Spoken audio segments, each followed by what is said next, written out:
ये देखो कितना बढ़िया पानी में भिगा हुआ।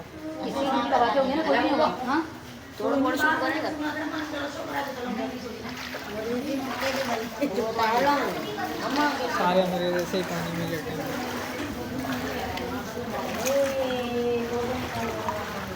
ये देखो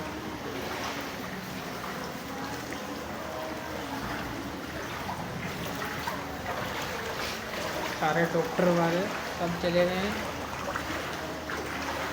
ये सिविल हॉस्पिटल का रिक्शा है।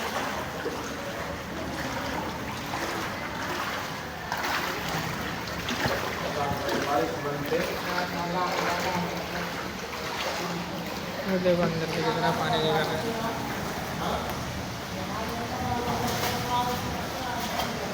ये अंदर से पानी आ रहा है। ये देखें कितना बड़ा पड़ा है मुँह तक।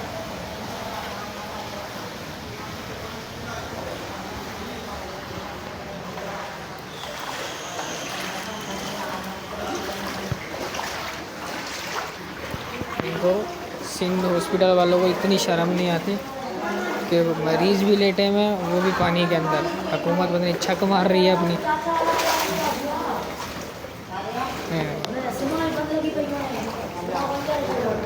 ये सारा